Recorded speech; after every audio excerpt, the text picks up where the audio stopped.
He stood at the window thinking about the butterfly effect, how one flap of a wing could change the whole of humanity. Suddenly he heard a knock on the door. He turned around anxiously. Behind the door he was told that it was better for him if he opened the door. The knocking continued. He just hated that stalker girl. The girl stabbed a sharp knife into the door and said, "Then I'll cut my way through." The guy wasn't exactly thrilled. The girl shredded the door with the knife in quick movements, and the door was about to fall apart. It was the student president's consul who spectacularly barged into his room. She asked why he was avoiding her for the 32nd time. She said she asked the question and continued, "Will you marry me?" The guy hesitated and a voice came from the window. "What are you talking about? Thinking that you can take away a man who is already taken? Did they teach you that in your family?" Another girl showed up and said this place was too bright for a killer. Too many witnesses. The girl with the ears said murder was her credo. The guy exclaimed, "Stop. I'm very uncomfortable right now. I'm not even thinking about getting married." Suddenly bursting through the roof of the ceiling, another girl appeared. They were experiencing different emotions at this moment. It was a beautiful girl who offered him to live with her. The girl said, "The wedding preparations are almost complete, so all you have to do is come with me." The girl vehemently stated, "How rude." The girl said, "What is he going to do day in and day out surrounded by these snobs?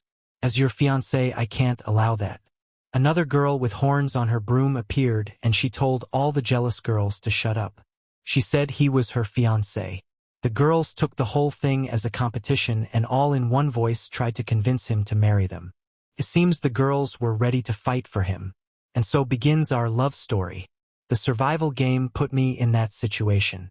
Is called Savior Rising, or SR for short. A fresh and youthful academy story for fresh young adults.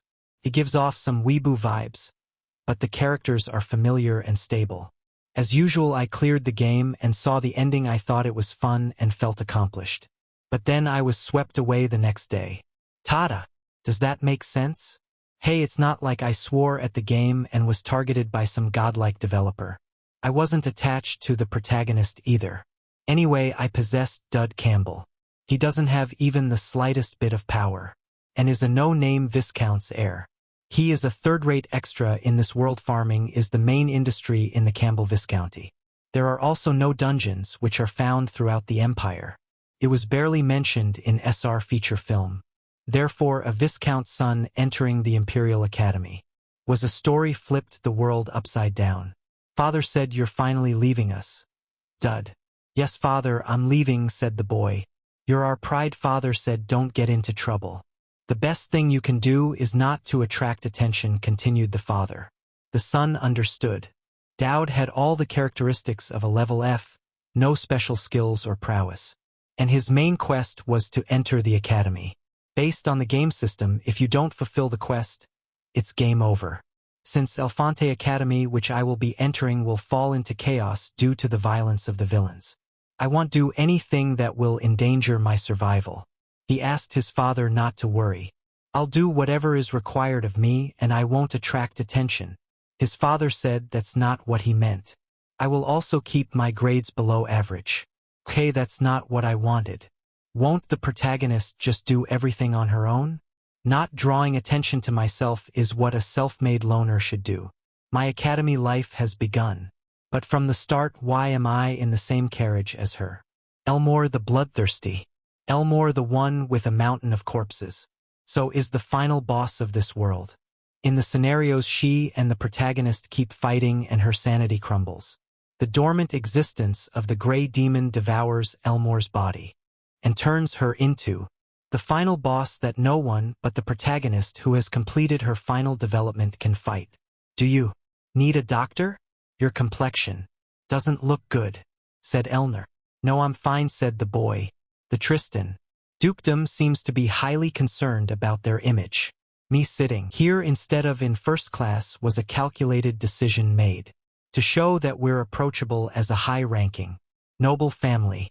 "I'm sorry for worrying you," she said. "Everyone who travels in the same carriage as me makes the same expression.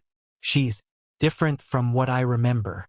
The keywords used to describe Elnore were meritocratic, perfectionist, and audacious. What does this sensitive side of her mean? The girl asked. Why? Aren't you replying? Are you curious about something else? No, it's all right, the guy replied. You're unexpectedly kind. Unexpectedly? Asked Elnore. Do people say bad things about me? Or have we met before? The boy said he'd heard she was quite strict. She said he was a strange person. The guy replied that he hears that a lot. The guy was saying in his head, I'm an extra. Don't get involved. Don't get involved. I should be quiet and look outside. Come. To think of it, the surrounding scenery is magnificent. Boulders are rolling towards. What the fuck? The kid saw something in the window. He turned to the teacher. He quickly grabbed her, and then a huge meteorite hit the train and a pendant appeared that worked as a shield that protected them from the meteorite. Elnore had him the whole time. The guy might not have survived with his low stats, but thanks to her, he's alive. She asked if he was okay, he said yes. She asked him to get off her because he was heavy. He saw her in all her glory and was terrified. He got up off her and tried to apologize. The girl said it's okay, he was trying to save her. She said it was her first time being so close to a man, but thanked him for his good intentions. The boy thought, I jumped her to take advantage of her armor. Elnore asked his name. The boy thought, why does she ask if I answer her? I'll bump into her more often. So he answered his name was Daud. She said she wouldn't forget what he did for her and would repay him later. The guy got the achievement and the new desperate survival and deadly charm. The meteorite crushed the entire train and an ambulance on horseback had already arrived. The doctor praises the special safety measures, which is why there were so few casualties. The injured people were sent out on horseback. He received a special gift number 1 fated attraction. As you receive more interest from those who have evil traits, you will receive various rewards. The guy thought, and oh wonder, I couldn't discover the condition no matter what I did. In the Campbell Viscounty, forget about evil traits. It's hard to find anyone who's neutral in that happy-go-lucky place. Of course, the gift wasn't unlocked. Should I check what I got? Skill, desperate survival. Rank, unknown. Your stats, increase in times of need. Effect scales relative to danger. Skill, deadly charm. Rank unknown. It is easier to gain interest from those who have evil traits. The more extreme the situation, the stronger the effect. Desperate survival will definitely come in handy during battle and help me survive. On the other hand, deadly charm. Can I really have this? Evil traits. The characters in this game who have evil traits. A warrior who goes crazy for a fight. A mentally deranged sword god who cuts down anyone who gets within 3 steps of her. A violent assassin who kills anyone if paid. A genius mage whose senses are dull to everything. All annoying humans. But isn't it fine right now? It's important for me to gain skills that will help with my survival. What I find strange is that the skill rank is labeled as. The doctor asked him if he was okay and if he needed a psych evaluation. The guy said he was fine. The guy got off the carriage and exhaled. The man thanks all the students for coming here.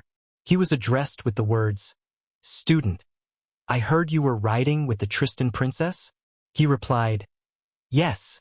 You're a Viscount's son with no connections, though? The doctor in the carriage said, I'm also an Elfante alumnus and also from an no-name noble family. Do you think it was a coincidence that the boulder was aimed at your carriage out of so many? The guy didn't know what to answer. The Tristan dukedom has many enemies. It would be best for you to avoid her from now on. You're going to get hurt if you hang around those high-ranking nobles. I'll keep that in mind, the guy replied. My ass. I'm already involved with her even if I don't want, the guy thought. In this academy filled with slander, it's not surprising that she's a candidate to be the final boss. Just standing next to her will bring death like breathing. A man addressed him, Why are you spacing out? Another man added, Hee hee. Look at that country bumpkin. Everyone has formed sparring pairs except for you. That's right. After the entrance ceremony, the practical evaluation starts right away. Your opponent has been automatically decided, the guy said. The guy asked, I'm sorry, who did I match with? If everyone has picked their opponents, the person who's left over must be the strongest. A red-haired girl appeared before him. The guy was stunned. Her name was Elnore Elinarize, the greatest genius in the world. In the future, she will become the savior. The girl asked, Do you need help getting up? No, I'm fine, the guy said. This was the protagonist of Savior Rising. She extended her hand to him. I'm done for, the guy thought. She was simply unbelievably beautiful, 10 out of 10. Count Crixon and Marcus had just arrived. The girl said, Has she lost her mind? The duels are still going on. How could she be late? A man asked, When will Lady Tristan arrive? And then she appeared behind him. It was clear she had just been in a fight. The girl had many questions for her. But first, she asked, Where were you? Handling some matters, she replied. Sorry, but I think she and I have to deal with something first. Is anyone dead? Not many, just around 12. They were there to assassinate me. They dropped a boulder on the train and tried to pass it off as an accident. I found out who they were, and I happened to be nearby, so I killed them. You should have left something like that to the school. That annoying? Or do you expect me to be just and perfect like everyone else? Someone who has to forgive those who try to kill me. All right, but get changed first. The entrance duels are going on. If you go now, you will see Elia, 1 in a million genius. Elnore Elinarize and Daud.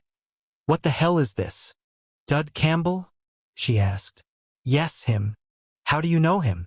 He seemed completely unremarkable. That guy is quite odd. The battle began.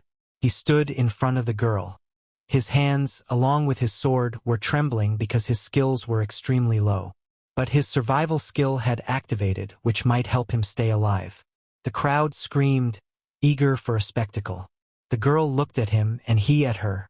She asked him to be honest, was he really this weak? The guy hesitated, and she realized she was right. She was ready to beat him, but he was so weak. You were with that Tristan girl. I hate her. Not just her, but the entire Tristan house. Those people are absolute demons. She's bold for saying that, the guy thought. Based on history, she had plenty of reasons to hate the Tristans. You reminded me of her, and that pissed me off. So I'm going to hurt you. Should we just pretend to fight? The guy said she didn't need to hold back. Because I like Lady Tristan. The girl asked, Are you serious? The guy replied, As much as you hate her. The girl said, Then I won't regret this. She lunged at him and smashed his wooden sword. His face, it was something else. She was surprised that he managed to dodge, so he wasn't that weak after all. Then she used a little more strength and attacked again. Suddenly, his EX rank survival skill activated. He felt power surge through his arm, and he punched her straight in the jaw. The girl realized during the strike that it was X rank. The guy, although he responded with a blow, had fear and surprise in his eyes. Could it really be the highest rank? She was sent flying very quickly. His face expressed either fear or rage, but on the faces of the spectators it was definitely fear. On his first day at Elnore Academy, he successfully faced the world's main character. The first possibility is that Daud Kid is a proficient fraud. Your opinion of him changed quickly, Conrad. Either way, this doesn't make sense. All of you with insight must know. He had absolutely no combat skills or powers before the duel. But that strike was definitely real. What do you mean it was real? The girl asked. I'm saying that nobody in Elnore would be okay after taking that hit, starting with me. The potential chances of him beating the potential future warrior, Elnore Elinarize, were 0. But through an illegal substance or tool by some method, he managed to increase his power temporarily. The other possibility is that he is an absolutely monstrous genius. But it's difficult to accept his victory as is. Margrave Kindred, Elias' sponsor, won't just stand idly by. But it will be a great loss for the Academy to ignore a student with great potential. It will soon be obvious if he really is a fraud. So let's just see what unfolds. What do you mean by that? There are a lot of interesting new admissions. This year, there are some unique, enough that they need special treatment. If this student really is something special, as you say, I'm sure there'll be a role for him to play.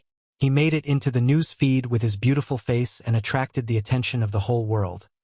Now he's a new star. The news, both back where I was and in this game. Are they serious? He received information from Lady Elnore, his trust level increased, and he gained points. So it goes. From curiosity, to interest, then trust. And the points I received can be used in the points store. He said, the one with the highest curiosity is Elnore. But why does the final boss, who should have absolutely no interest in me, have so much? He received trait. Tristan's sword technique received from the Great House Tristan, famous for their swordsmen. What the F? The problem is that their house is involved with demons. But fuck it, whatever. Suddenly, he heard a knock on the door. Someone asked if this was Daud Campbell's room. It was Crixanax, and she asked for permission to enter. The guy thought that maybe if he didn't respond, she would just leave. She said she knew he was there, and if he didn't open the door, she would break it down. He asked if she had gone mad. The girl remarked, "So, you were in there after all."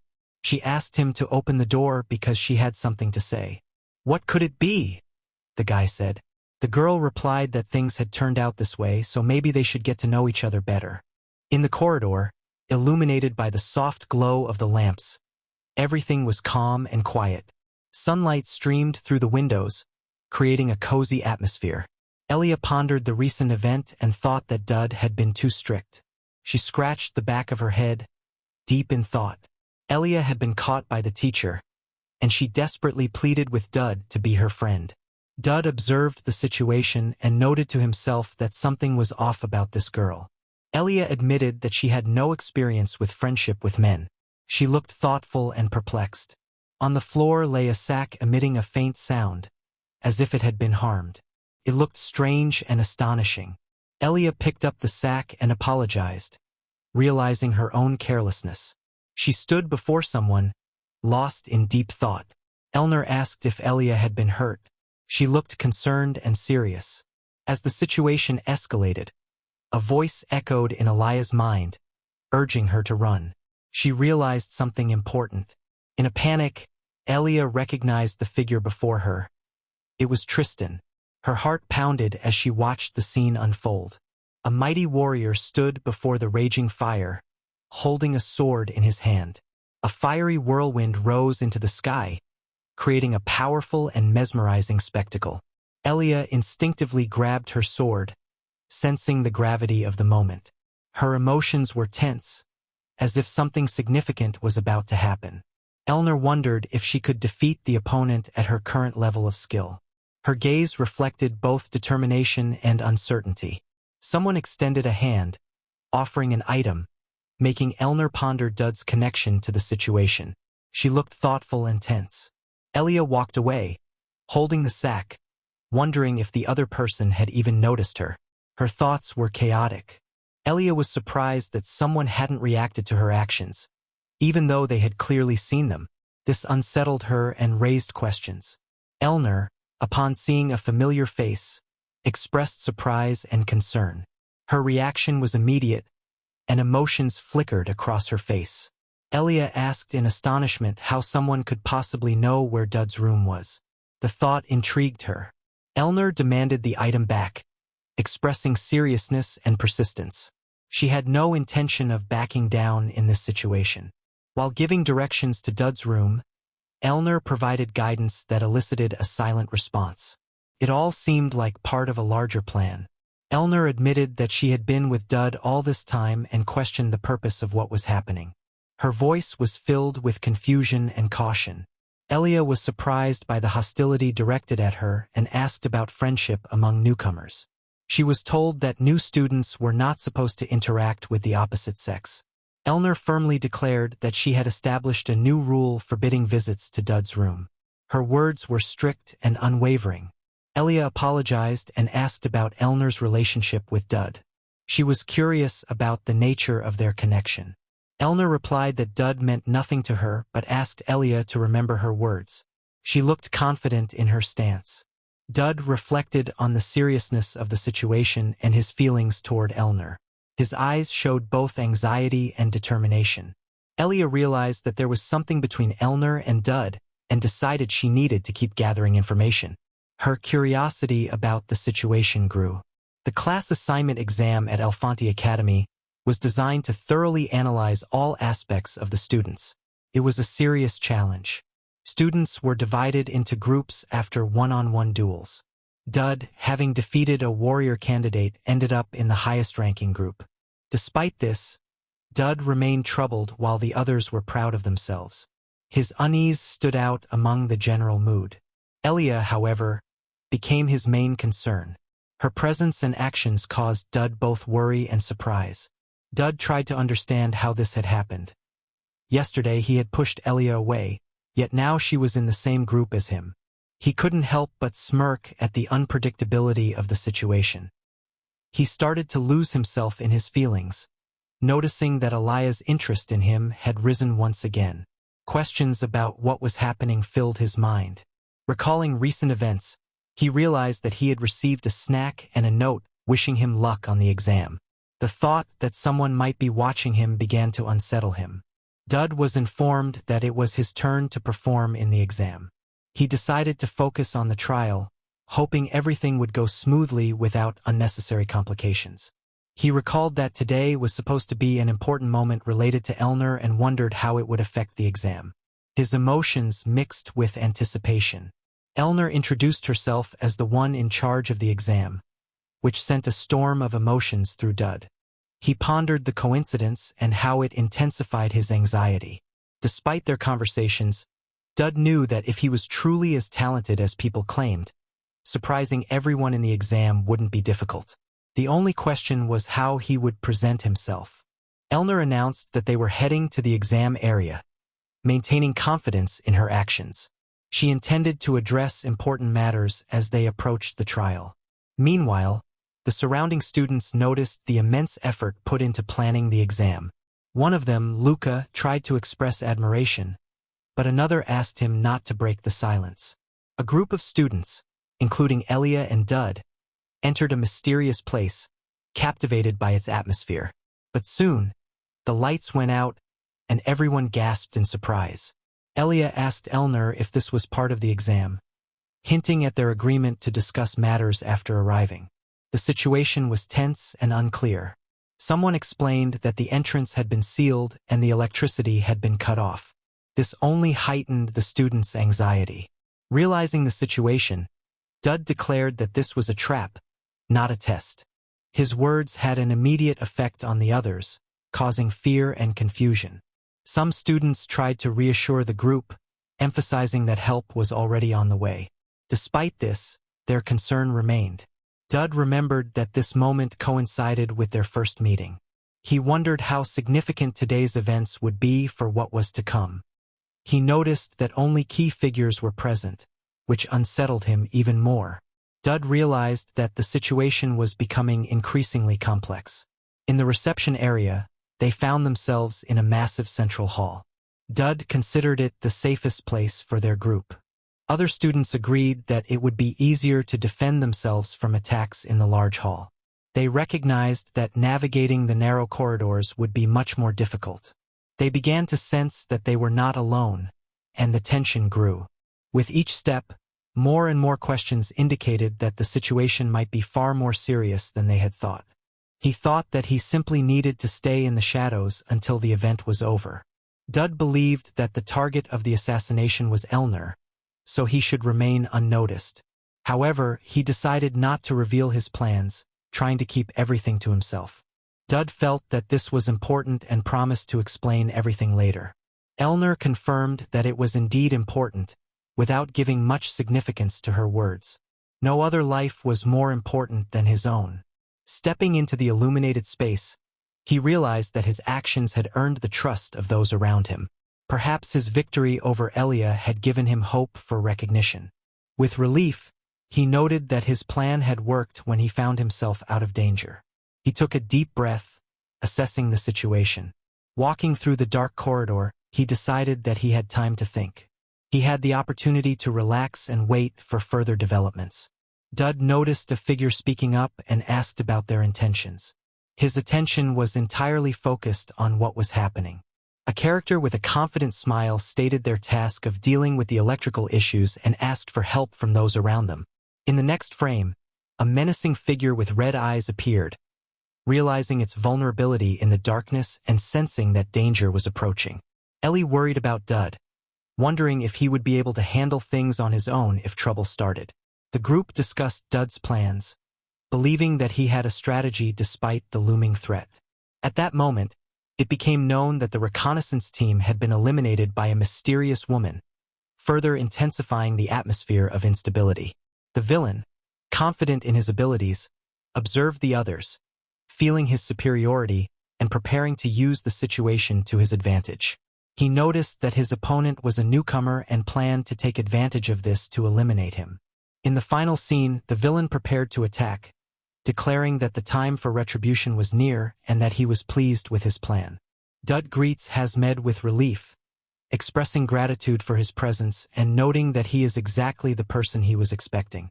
Hasmed looks frightened, realizing that if someone stronger had been nearby, he might have found himself in a dangerous situation. This feeling of unease highlights his vulnerability. They begin exchanging jokes and observations about each other's habits, creating an atmosphere of nostalgia and lightheartedness. They note old habits that have remained unchanged over time. In the next moment, one of the characters shows confusion, not understanding what the other is talking about. He tries to make sense of his companion's words, which leaves him puzzled. Then, the character grows more confident in his abilities, considering his opponent weak and intending to finish the battle quickly. This underscores his aggressive mindset. The next frame shows one of the characters charging into an attack, making his intentions clear. He is determined to achieve a swift victory. Someone breaks through a wall, demonstrating their physical strength and combat skills, adding dynamism to the action. As the battle unfolds, several characters join the fight, using their combat abilities and showcasing spectacular moves. One of the fighters, immersed in the confrontation, realizes that the enemies are stronger than he expected, changing his perception of the situation. Elia orders the opponents to be frozen, showing confidence in her actions.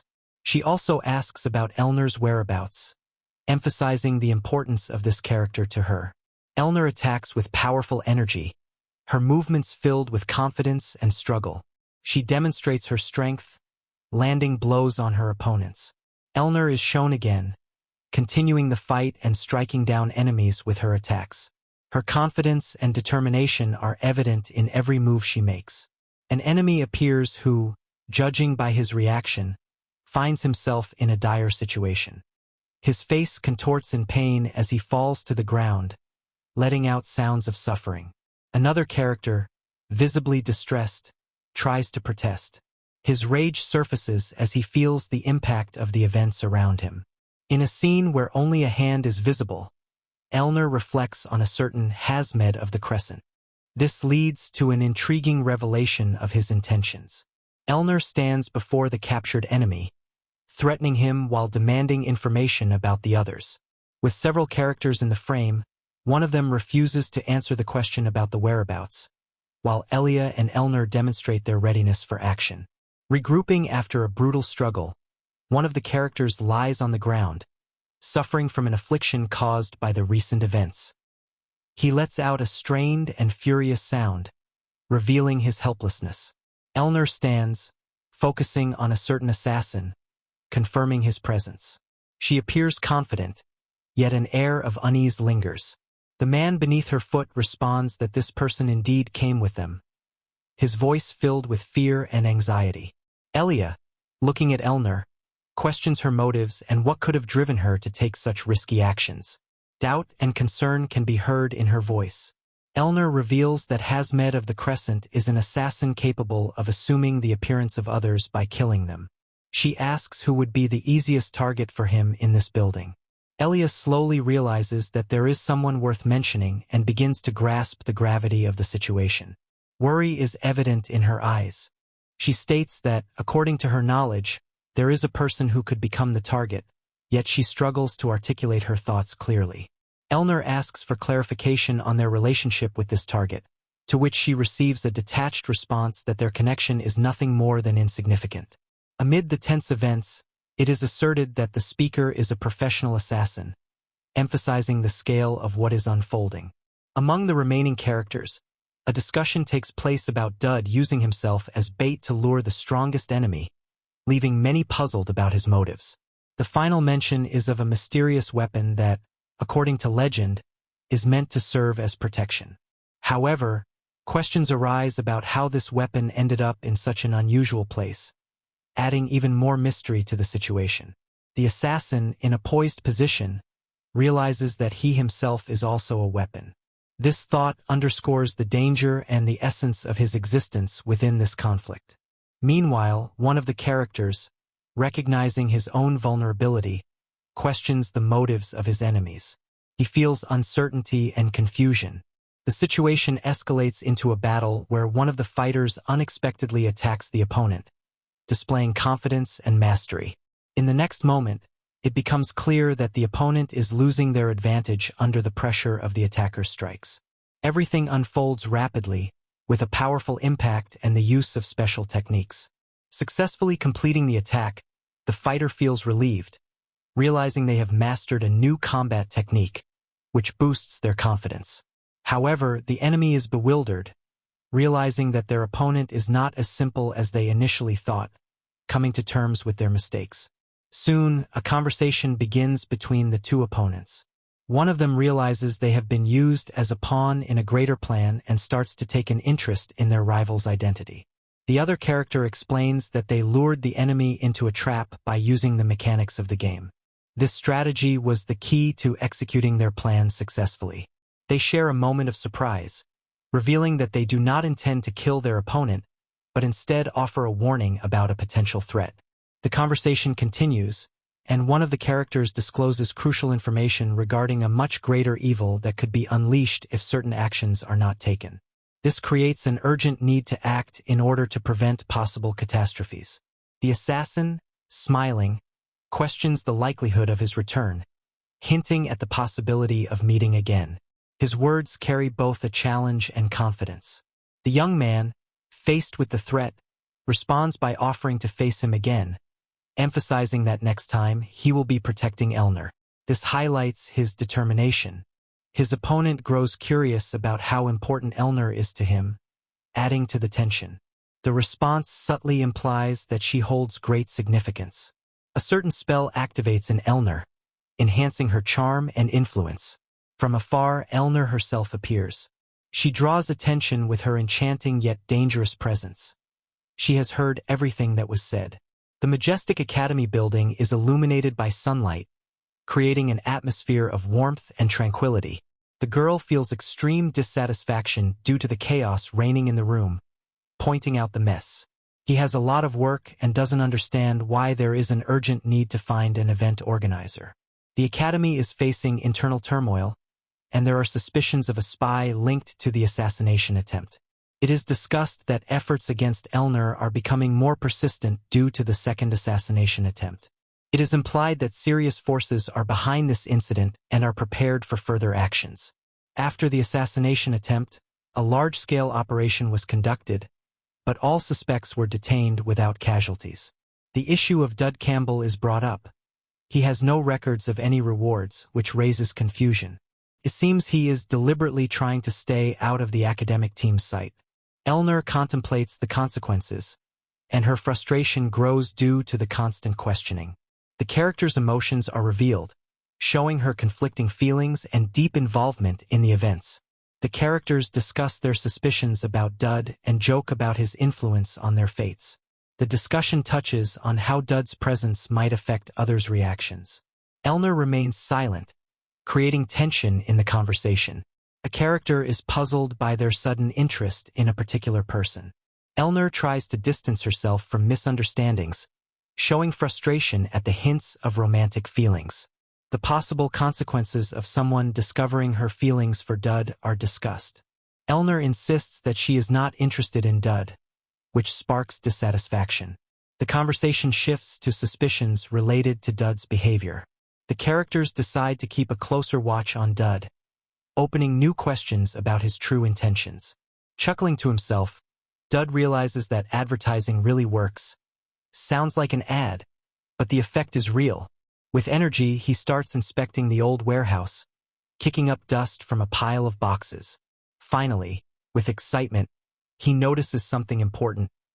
I found everything else, but the most important thing. He discovers a device called the Ultrema of Divinity, holding incredible power. Found this. With rising enthusiasm, he exclaims, "Perfect! I've got everything I need."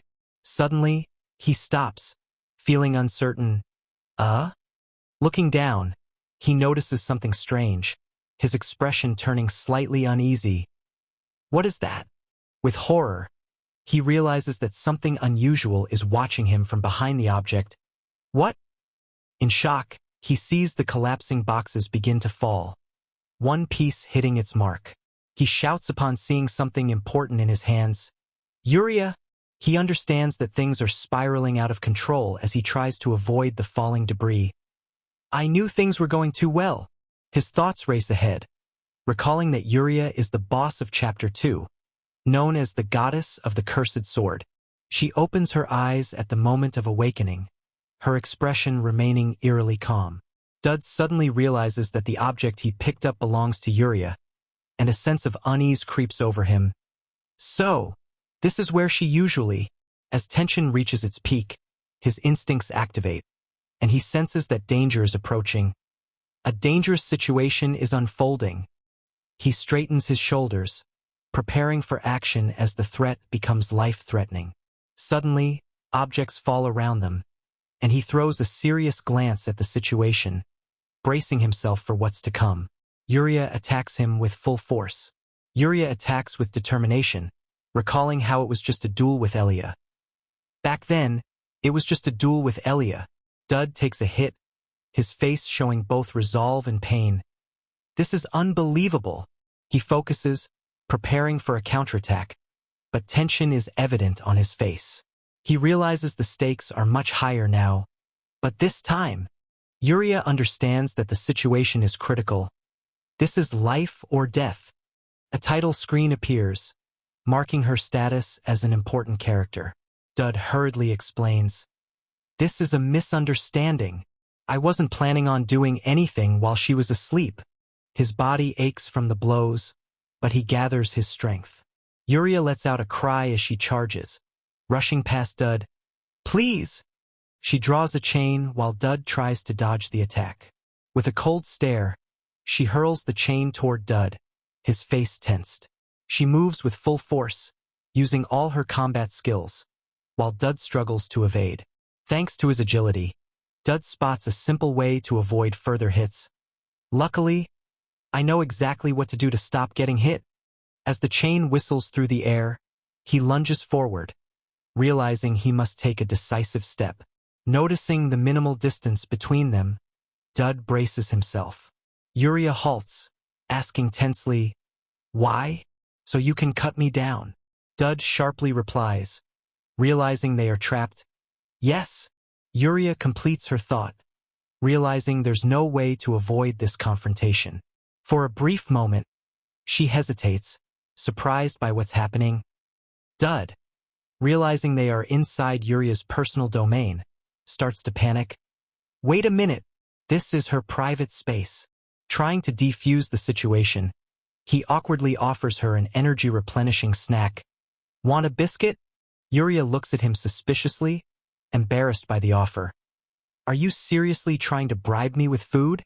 A playful mood spreads around as she draws her sword on him, but the atmosphere feels comedic. He decides it would be wise to believe this was just a misunderstanding. Thinking it over, Daud realizes that talking to a hungry person is difficult. He pauses before clarifying that his mission is to take care of her. I was sent to look after you. Yuria, chewing on the biscuit, asks with interest. Who sent you? Daud, Feeling a bit nervous, dodges the question. I just needed to make sure you were okay. Yuria relaxes calmly, realizing their situation has shifted. Don't worry. My sister is safe in the Holy Empire. Daud explains the complexity of their relationships and emphasizes the importance of letting her know. Very few people could have met you this early. He decides that given her history and position, ensuring her safety is crucial, knowing she is walking a difficult path. Watching her, Daud reflects on her experiences. It seems like she has endured a lot, holding on despite losing hope. Against the backdrop of a stunning landscape, Yuria appears strong yet strikingly vulnerable, leaning against a tree, looking ahead with hope for the future. A teacher enthusiastically confirms details about the educational program. Yes, exactly. We teach the same curriculum as the Battle Vault and the Grand Temple. Daud, realizing the significance of this moment, expresses confusion. Wait a minute. He thinks back to his first training related to this world.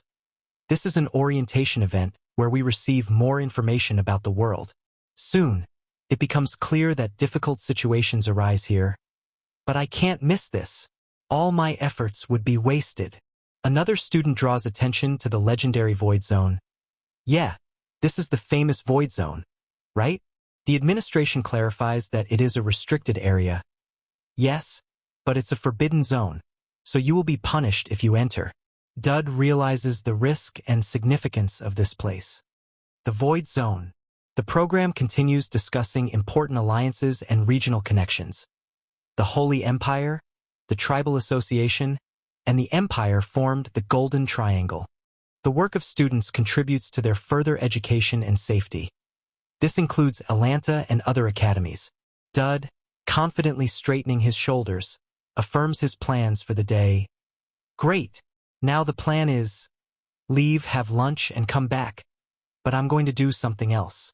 He notes the existence of historically significant sites. These are remnants of the ancient war between heaven and hell. The lesson smoothly transitions into a retelling of history related to exhibitions. Suddenly, Yuria speaks about a barrier designed for them. Standing at the edge of the Seraphim's protective barrier is allowed. A high-profile discussion arises about military envoys and protectors. That is where God's envoys and their mighty warriors fight. Daud's face fills with unease as he shares his further plans. Can I eat a little further away from everyone? The professor looks at him in confusion as Daud adds that he feels uncomfortable. The professor gives advice on maintaining a safe distance. You can't go too far. Okay? The situation shifts back to a previous discussion about alliances. Otherwise, you'll end up in big trouble. With an emotional surge, a scene of a departing scholar is shown. Daud suddenly realizes that their workplace is their only immediate refuge. This ultrim of divinity, a portable sensor. Daud grows slightly anxious, wondering if he missed something important. I didn't miss anything, did I? He refocuses on his true goal, overcoming difficulties. I came here to use this. A light appears around him, and he realizes the significance of his actions. This will allow me to reach the creatures, but the bright light surprises and blinds him. This is something ordinary people can't even dream of achieving. Opening scene. A character, standing with their back to the viewer, watches an explosion that engulfs them in radiant light. The epicenter of the event is clearly filled with tension. Dialogue between two characters. One asks where the Allied forces are, while the other complains that instead of simplifying the situation, they have only ended up digging things up. Hero in action. The character continues digging with difficulty, explaining that the ground is too hard, trying to justify their actions. Angels observing. Two angels in white robes point at the character with the shovel, puzzled as to why he is working harder than necessary. Focus on the silent character. The undeniably focused hero shows no emotion, and his silence is seen as a blessing compared to the noisy chatter of those around him. Discussion between angels. One of them asks why the hero has stopped.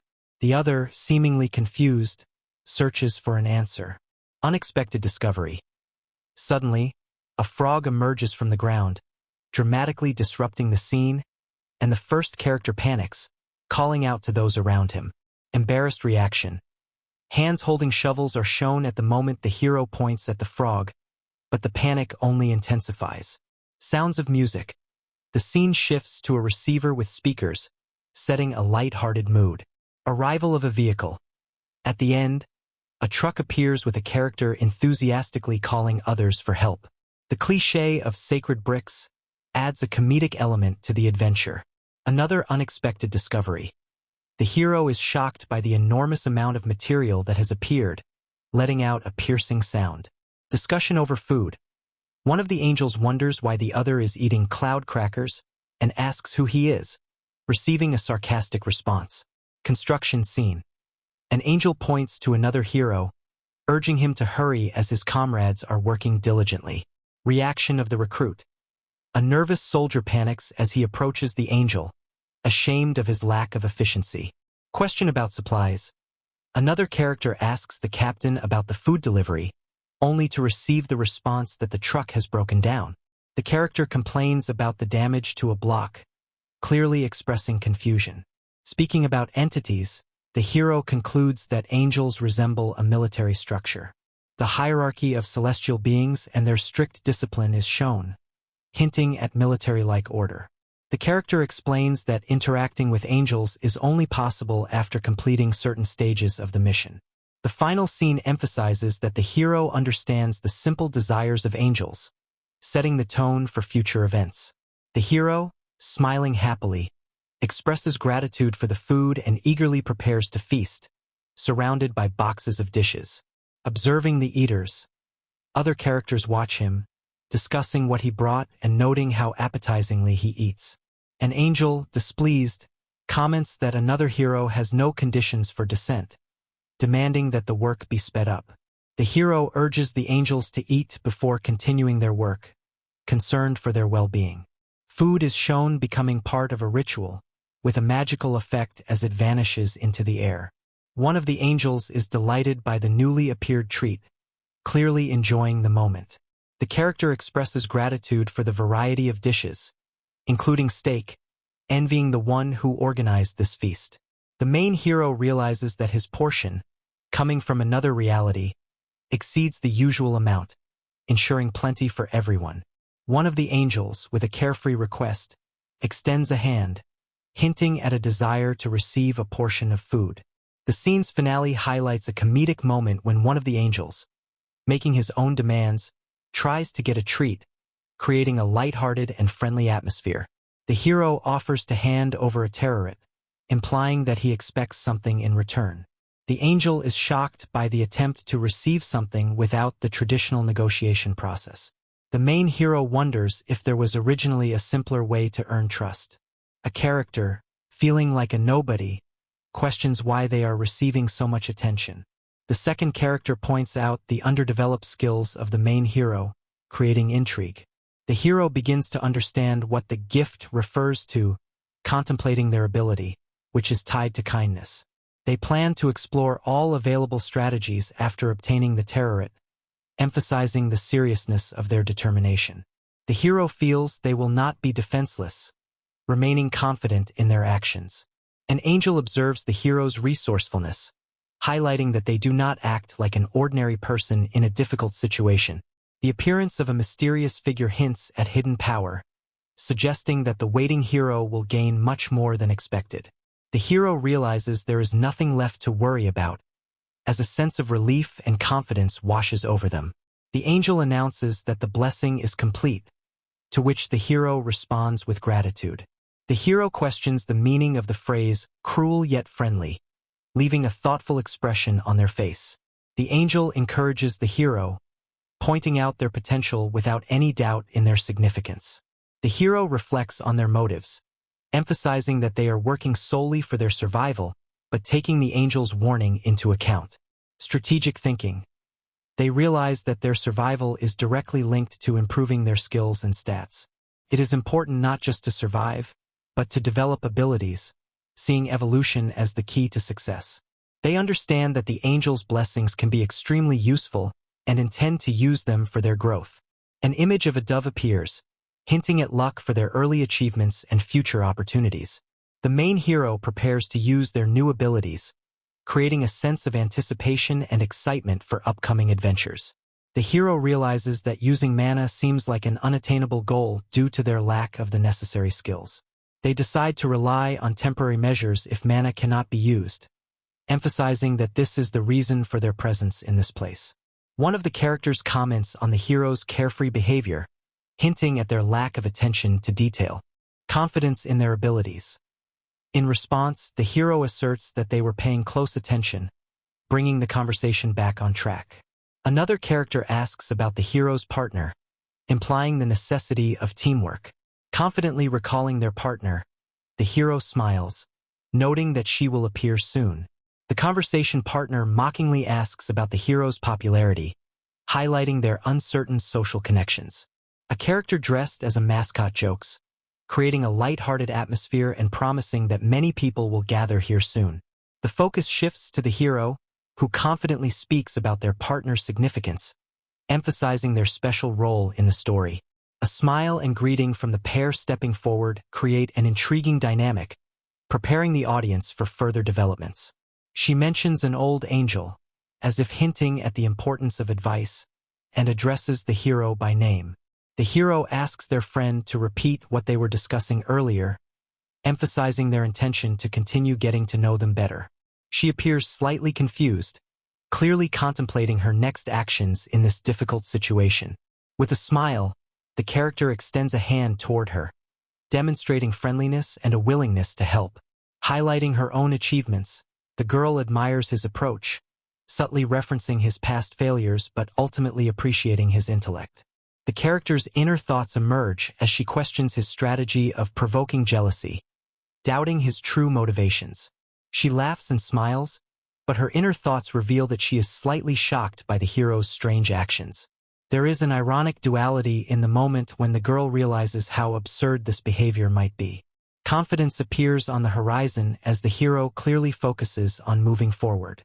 The setting creates an atmosphere of anticipation, laying the groundwork for the characters to face upcoming challenges. The Academy Dungeon, a landscape with 2 buildings and a bright light at the center, creates a sense of mystery. A dark passage, one of the characters, referred to as Master, or rather Mr. Daud, expresses doubt about his actions. A girl with fiery red hair recalls her first encounter with a character, hinting at their former rivalry, though the tone remains friendly. A boy energetically points at the time, urging his team to act. It's 9 o'clock now. A massive beast-shaped shadow lunges forward, shocking the main characters. A girl with a sword in hand prepares for battle against the monster, her face filled with determination. Flying dark creatures suddenly attack the group, creating an atmosphere of chaos. The boy shares a strategy, pointing out the enemy's weak spot, demonstrating his combat experience. The girl swiftly attacks the enemy, her movements full of energy and resolve. She expresses frustration with the team's orders, insisting that the boy should also join the fight. With determination, the boy warns, 2 daggers will fly from both sides, but tells them to wait 10 seconds. The girl skillfully begins to parry attacks, performing acrobatic moves with her sword. The boy raises his sword high, announcing the next step, using paralyzing poison, urging them to break the mechanism. He encourages her to dodge the arrows, counting to 3, emphasizing the need for quick reflexes. The girl faces 2 monsters and strikes back with immense force. Irritated, she asks if the boy knows so much, shouldn't he be more successful in battle? The boy smiles and explains that he wants to help but feels useless due to his low skills. The girl emphasizes that there is no malice in a training battle and explains the nature of the enemies. The boy decides that he needs to quickly improve his abilities to be more useful. In a fit of rage, the girl cries out the name Master Daud, clearly worried about his fate. The boy reflects on his behavior, wondering if he had been too harsh. While fighting, the girl ends up in a close battle with one of the monsters, both characters struggling to survive. They exchange glances filled with tension and determination, realizing the difficulty of the situation. The boy is astonished when he realizes that the girl has broken the previous record at an incredible speed. She, puzzled, asks why she achieved such success while fighting alone. The boy explains that, despite it being a team task, they simply performed well together. With a smile, the girl says that a more difficult part of the trial awaits them ahead. A stranger observing them notes that they are doing remarkably well. The Dean of Magic contemplates the need to allocate more funds for future training battles and asks his colleague about it. A junior staff member, slightly confused, confirms that the facility was indeed designed by the training department. An intrigued man remarks that he is lucky to be monitoring the students, as one of them is showing outstanding results.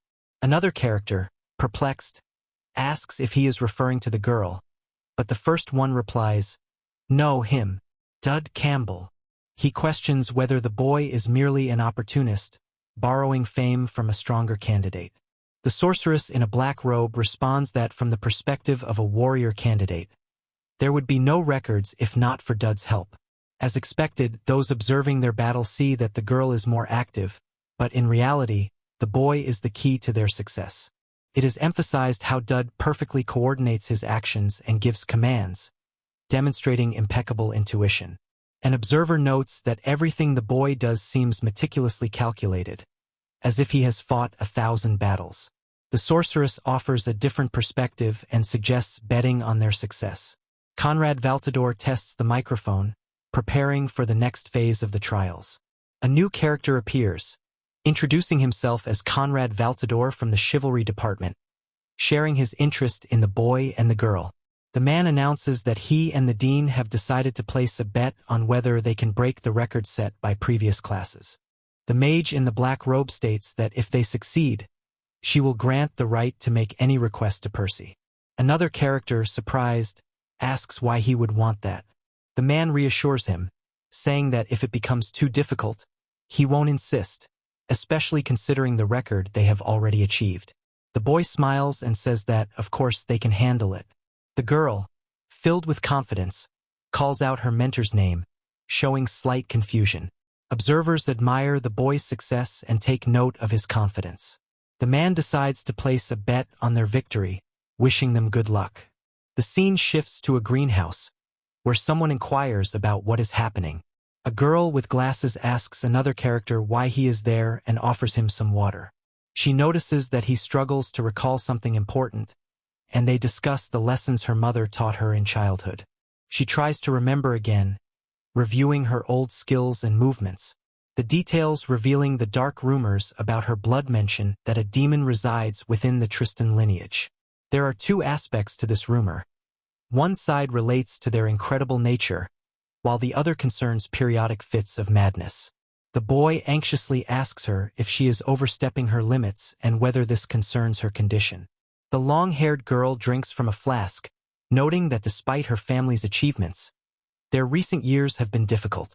She says she doesn't worry about it or give it much thought, but her friend insists that the serious information needs to be discussed. Another girl asks what is happening and informs them about the next-term warrior candidate. The name Daud Campbell surprises the girl, who at first doesn't understand but then realizes she needs to take it into account. She hears the name Elia Crixenac, noting that this is the girl who fought Daud, and wonders if they were paired together in the training battle as required. Processing her thoughts brings her a sense of relief and understanding. The girl asks to be taken to him, even though she had just said it didn't concern her. The boy with the sword asks what her plans are, preparing for a possible confrontation. He acknowledges her abilities but doubts whether challenging the all-time record is the right move. The girl recognizes the boy's confidence but wonders if he has a serious reason for this.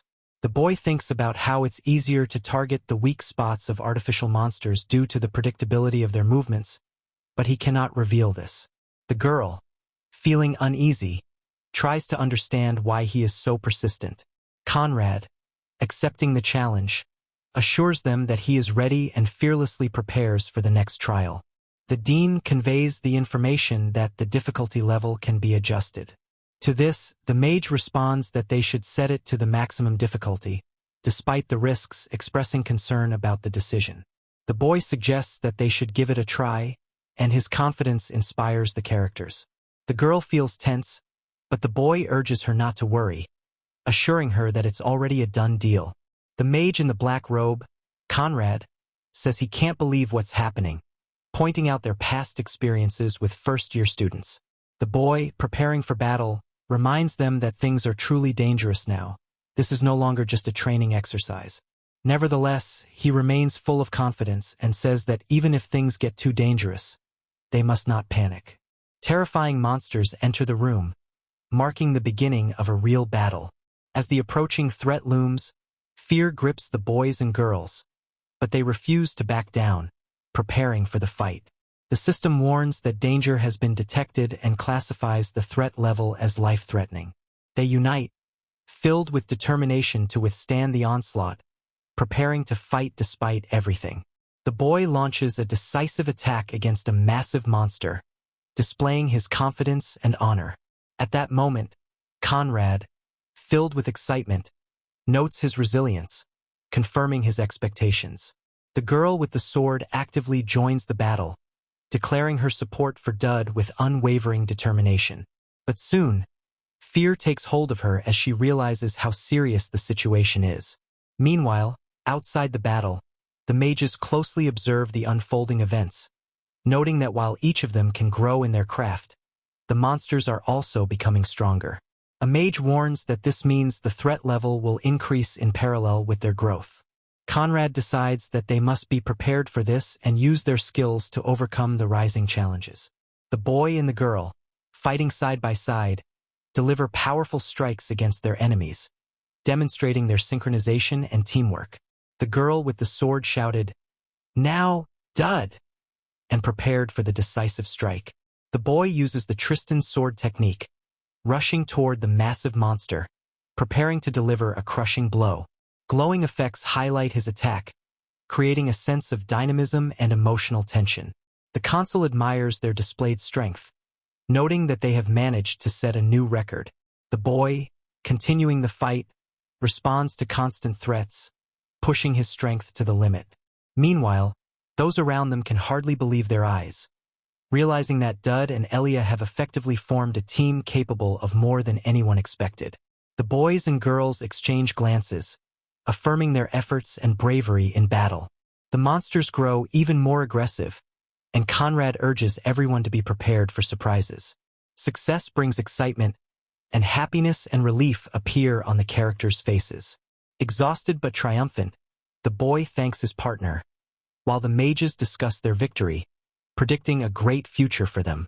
Conrad laughs and raises his hand, telling Persina that he won, leaving her bewildered. The girl describes the outstanding achievements in the program, mentioning item rentals and the possibility of seeking help from the Dean of Magic. She is thrilled by what she has witnessed and considers these opportunities unattainable for beginners.